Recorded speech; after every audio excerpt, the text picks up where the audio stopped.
Sa ulo ng mga nagbabagang balita.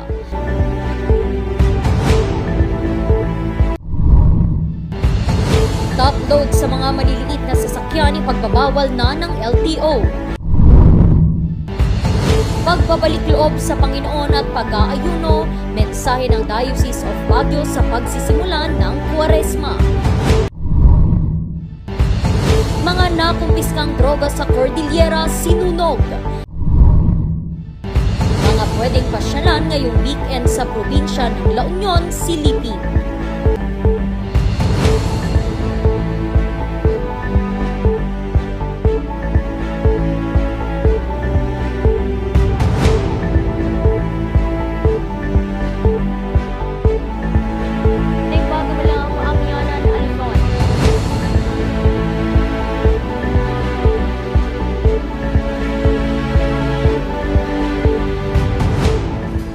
Naimbaga malam, Amyanan, Luzon. Narito na ang mga bago at may init na mga balita. Mahilig ba kayong maglagay ng pagkarami-raming gamit sa inyong mga sasakyan? Paalala lang po, ipinagbabawal na ng LTO ang paglalagay ng top load sa mga maliliit na sasakyan. Kung bakit, narito ang report. 2 taon nang nakakabit ang top load ni Eric sa kanyang kotse.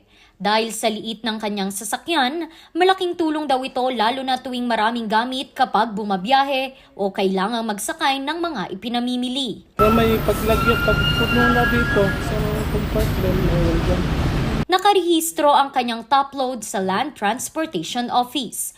Pero ngayong taon, nangangamba siyang kailangan na niya itong tanggalin. Hindi talaga yan for top load. So pagka linagyan mo ng top load yun, it would yung aerodynamics niyan, so maraming factors. Hindi namin inaalaw yung sedan na magkaroon ng top load for whatever reason. Top load Yes, sir. Yung ski rack, yung isang ganun lang for static or napagbibigyan yon. Alisin namin kung bawal talaga. Kapag inirehistro ang sasakyan sa LTO, kailangan muna nilang suriin ang taas at bigat na kaya lamang ng mga sasakyan bago mapayagang maglagay ng top load. Sa ilalim kasi ng Section 32 ng Land Transportation and Traffic Code, ipinagbabawal na ito sa mga maliliit na sasakyan gaya ng sedan at hatchback. Pabor naman dito si Boyet. Kung anong capacity nitong yun na lang para iwas ng bigat yan. Ang lahat ng lalabag dito ay magmumulta ng 1,000 pesos sa unang paglabag, 2,000 sa pangalawa at 5,000 pesos naman sa pangatlo at sa mga susunod pa. Sa mga nais namang malaman kung maaaring lagyan ng top load ang kanilang mga sasakyan ay maaaring bumisita sa LTO. Bukod dito ay pinaaalala rin nila ang agad na pag-aayos ng mga sirang parte ng sasakyan gaya ng mga ilaw at iba pa para maiwasan ang anumang violation. Maaari naman nang i-check at bayaran ang mga violations na ito sa kanilang online portal na lto.gov.ph. Randy Guzman para sa Luzon Headlines. Umabot sa bilyong piso ang nakumpiskang mga droga sa Cordillera noon lamang nakaraang taon. At sa mga nagdududa kung saan napunta ang mga nakumpiskang ito, sinunog kahapon ng PIDEA at ng PNP Cordillera ang lahat ng ito sa isang cement factory sa La Union. Magbabalita Charles Limon. Mula Cordillera, ibinaba sa isang cement factory sa Bacnotan, La Union ang iba't ibang mga nakumpiskang droga ng PIDEA at PNP Cordillera. Ito'y upang matiyak ang tamang disposal ng mga ito matapos magamit ang mga itong ebidensya sa iba't ibang kaso sa droga. So ganun siya kadami, and actually pang-apat na ito na naisagawa natin ang destruction through geothermal facility doon sa Bacnotan. Nagsimula ito noong 2018. Aabot sa 1 tonelada ang bigat ng mga sinunog na droga at nagkakahalaga ang mga ito ng 127 million pesos. Ang mga ito ay nakumpiska mula 2021 hanggang 2022 mula sa iba't ibang operasyon ng PNP at PIDEA. Mas mabuti raw ang parang ito hindi lang sa kalikasan kundi pati na rin sa pamunuan ng dalawang ahensya. when it comes to burning. It is not appropriate na sunugin natin. And then, mas masisigurado natin through the geothermal facility, masisigurado natin na lahat po ay masisira. Wala pong yung matatanggal sa kaisipan ng publiko yung sinasabi nilang mare-recycle or magagamit pa muli. Karamihan sa mga sinunog na droga ay marijuana na may kabuuang halaga na 125 million pesos. Patunay daw ito sa mas pinalakas na kampanya ng ahensya kontra droga. Sir General, nakafocus po ang PDEA sa conduct of supply reduction. So, mas papaigtingin pa itong law enforcement capabilities ng ating ahensya. Dahil dito, muling pumirma ang PDEA at PNP Cordillera sa Holcim Philippines ng panibagong Memorandum of Agreement para sa tuloy-tuloy na paggamit ng pasilidad sa pagsunog ng mga droga. Charles Icalion para sa Luzon Headlines. Hindi man maiwasan ang sakuna, pero maaari itong masolusyonan sa mas mabilis na paraan. Kaya naman dito sa Cordillera, nagpulong-pulong ang mga ahensya para sa mga proyekto na makatutulong sa mga residente tuwing may sakuna.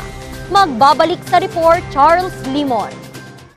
Landslide ang isa sa mga malimit na sakunang kinakaharap ng Cordillera Region. Kaya ang Department of Science and Technology Cordillera at Kalinga State University nagsagawa ng training sa 60 kalahok para sa Community Level Evaluation and Assessment of Rain-Induced Landslide Susceptibility o Project CLEARS. Kasama dito ang Office of Civil Defense, Mines and Geosciences Bureau at mga DRRM offices ng iba't ibang bayan sa Kalinga.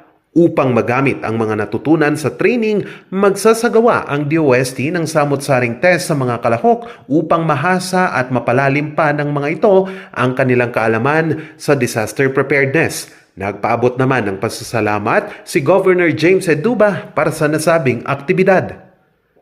Sa probinsya naman ng Mountain Province, sinanay ng Office of Civil Defense Cordillera ang iba't ibang DRRM offices ng probinsya sa paggawa ng Incident System at Emergency Operations Center. Mahalaga umano na malaman ito ng mga Disaster Risk Reduction and Management Offices sa pagresponde sa iba't ibang sakuna upang matiyak ang seguridad at koordinasyon. Ilan sa mga ginawa sa training ang demonstration ng exercise concepts, planning process, conduct and post-exercise activities. Ilan sa mga aktibidad ay ginawang makatotohanan upang mas lalong matutunan ng mga kalahok ang mga tamang gawain tuwing may sakuna. Charles Nicolimon para sa Luzon Headlines. Susunod, pagbabalik loob sa Panginoon at pag-aayuno, mensahe ng Diocese of Baguio sa pagsisimulan ng Kwaresma. Yan at iba pang mga balita. Abangan!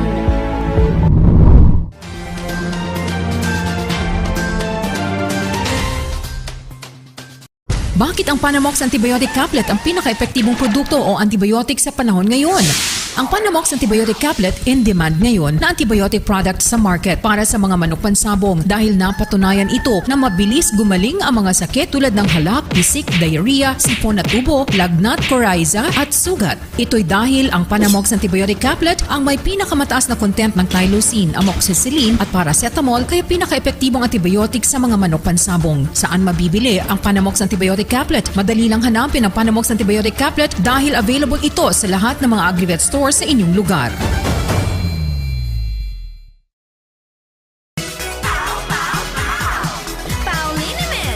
Masakit ba ang likod, ang kasu-kasuan? Namimitig o masakit ang iyong kalamnan? May rayuma, arthritis o nahihilo? May stiff neck, flatulence o masakit ang ulo? Sa Pauliniment, ginhaway, garantisado. Pauliniment, isang pahid ka lang. Dahil walang ow sa pow! Bulok, maliliit at hindi ba malusog ang inyong mga halaman? Omega Green ang kasagutan. Ihalo lang ang 2 kutsara nito sa isang maliit na container at kaunting tubig. Pagkatapos ay ihalo sa knapsack sprayer at pwede na itong spray sa mga pananim. Meron itong nitrogen, phosphorus, magnesium, copper at zinc na tumutulong sa pagpapaganda at pagpapabilis ng tubo, pagpapanatili ng nutrisyon, mas malagong mga dahon at panlaban sa mga sakit ng mga halaman. Hindi rin ito nakasasama sa kapaligiran. Pwede rin ito sa kahit anong klase ng halaman, mapa highland crops o lowland crops. Omega Green by Encam Agri-Marketing, the ultimate friend of farmers.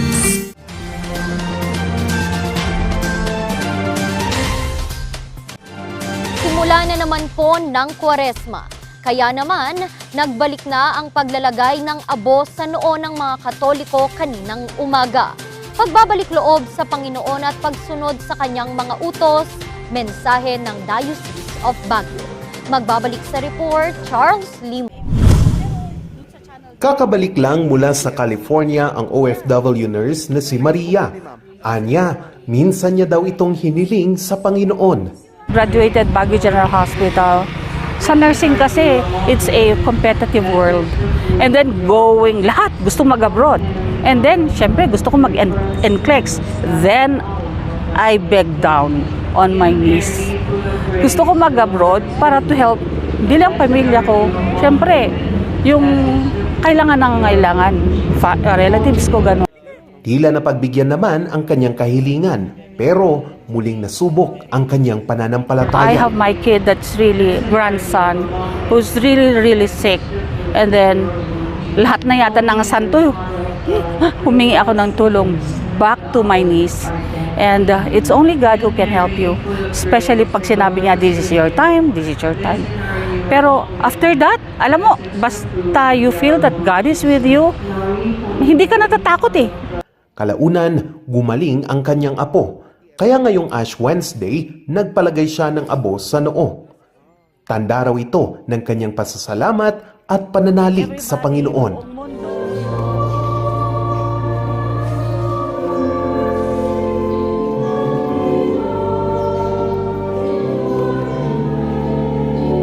Kanina, dinagsa ng mga Katoliko ang Baguio Cathedral para sa Ash Wednesday bilang pagsisimula ng Kwaresma o Lenten season. Pinangunahan ni Bishop Victor Bendico ang misa.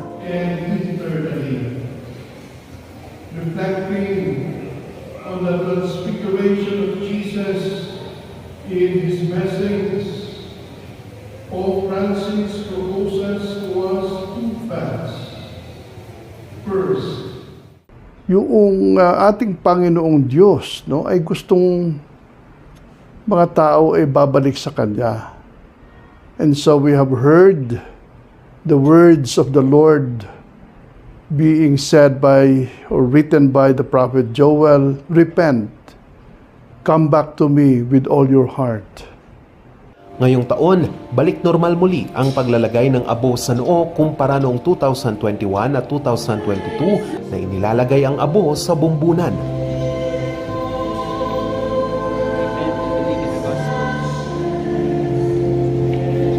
Ito'y sa pagbabalik normal muli ng simbahang Katoliko mula sa pandemya. Kalakip ng Ash Wednesday ang fasting o ang hindi pagkain ng maramihan at pag-iwas sa pagkain ng karne. Pero ayon kay Bishop Bendico, maaari ring gawin ito sa ibang paraan gaya ng paghihinay-hinay sa paggamit ng social media, pag-iwas sa pamimili ng mga bagay na hindi kailangan, at marami pang iba. Half lang ka, no? Half ka lang sa breakfast, half ka rin sa lunch, pero doon ko sa 1 full meal sa dinner, no? Yan ang mga fasting na sinasabi sa ating pagkain. Pero meron din pwedeng mag-fasting ka sa mga ibang bagay na usually ginagawa mo, so pinagbabawalan mo muna yung sarili mo.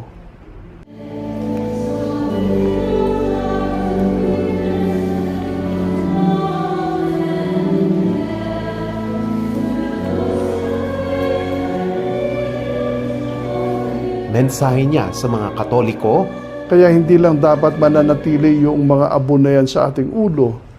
Dapat yan ay magpapahiwatig sa atin ng pagbabago. At ito ay nasa puso natin o manggagaling sa puso natin. At ito yung gusto ng Diyos. It is because the Lord looks more on the hearts of people rather than on externalities. Magtatagal ang Kwaresma hanggang sa Easter Sunday sa ika-6 ng Abril ngayong taon.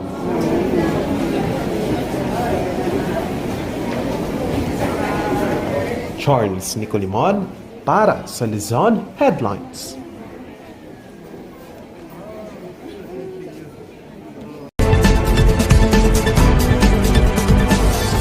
So another decision ng ating Korte Suprema this week is yung junking, yung Denvaksha mandamus suit ng mga Public Attorney's Office in behalf of 70 children or more.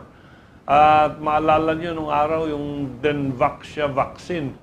At ang sabi ng mga petitioners dito, represented by the Public Attorney's Office,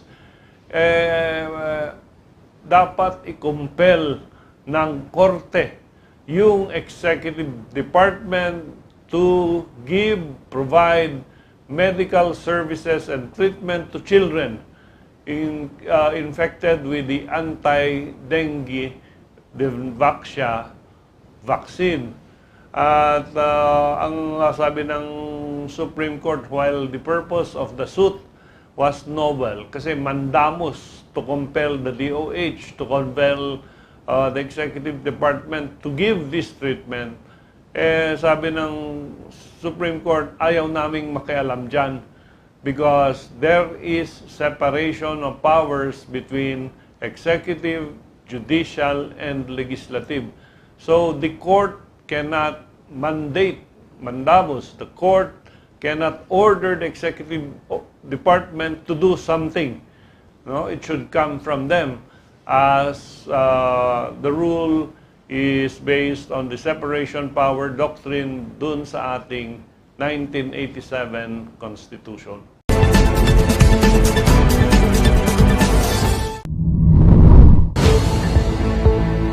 Susunod, mga pwedeng pasyalan ngayong weekend sa probinsya ng La Union, silipin sa pagbabalik ng Luzon Headlines.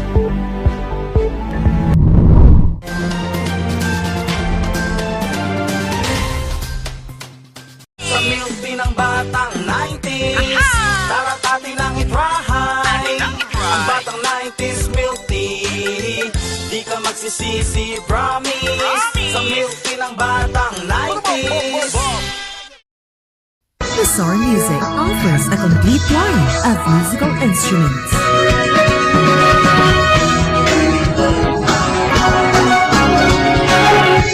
Bizarre Music, Baguio's pioneer in online music and art lessons.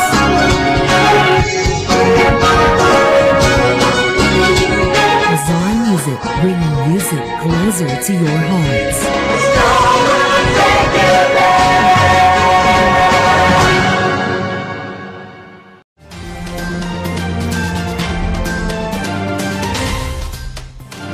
Malapit-lapit na naman ang weekend, kaya sa mga naghahanap ng papasyalan sa probinsya ng La Union sa darating na Friday, Saturday at Sunday, narito ang ilan sa pwede niyong puntahan.